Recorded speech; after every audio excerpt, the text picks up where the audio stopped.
some things that I know are going to happen tomorrow for the UFC 319 press conference, boys. So first of all, we already know DDP is on a 2 press conference crying streak where he's made Sean Strickland cry at the press conference and he made Izzy cry at the press conference. Now, how is he going to make Khamzat Chimaev cry?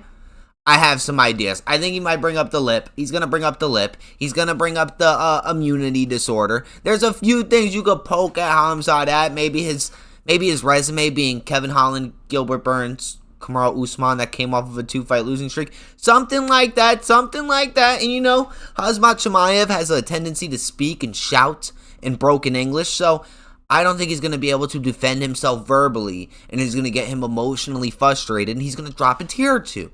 He's going to drop. It's just an educated guess. It's an educated guess. Khamzat Chimaev will cry, and the DDP crying spree he's going to add one more to the tally. He's going to be 3 in a row. 3 title defenses.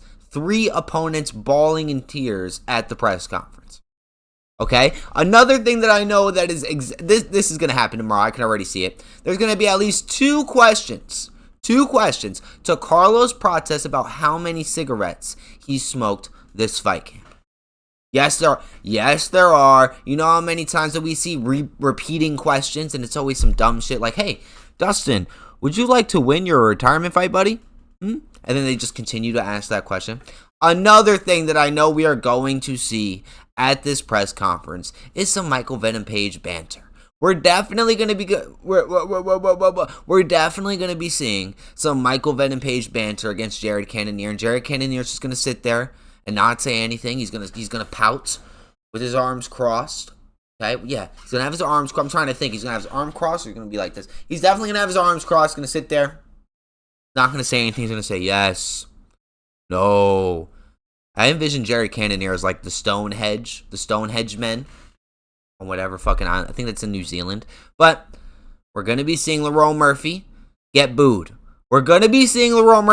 Now, for whatever reason. Obviously, because Aaron Pico is American, he's going to be the fan favorite. You know, the UFC has been boosting up Aaron Pico for God knows how long. As soon as this dude got his contract signed, he got put on the front page of the UFC's website, all right? They couldn't get this dude to fight. They were like, you know what? We're going to throw you with the number 1 contender that we don't even want him to fight. We don't want Mozavar to fight Volk anyway, so we're going to line him up with you.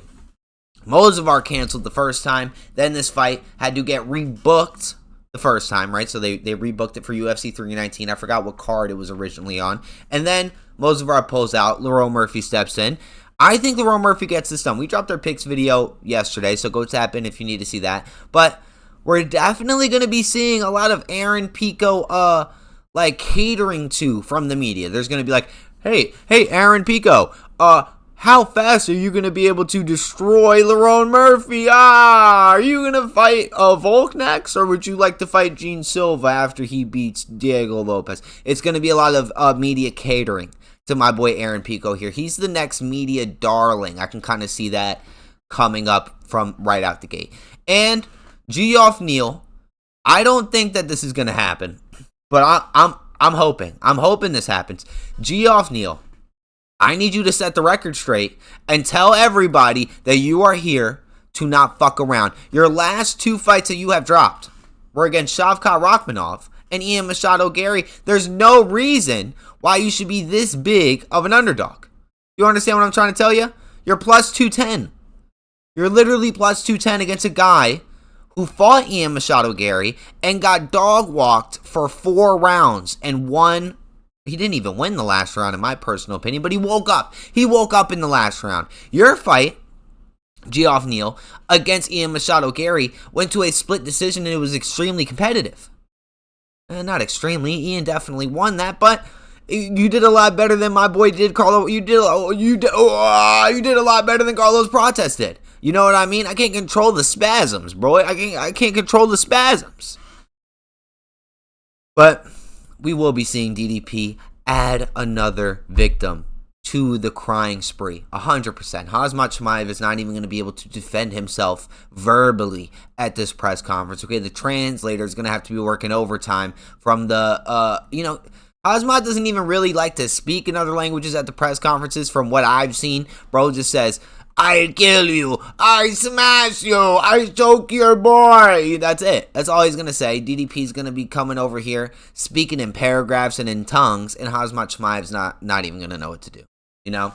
But that is exactly what's going to happen tomorrow. Okay, so when you see all these things happen, think of me. Now, I do wish that, like, you know, it wasn't just the main card. I miss the days where they had the whole fight card on the press conference. You know, because I want to see Bobby Green up there.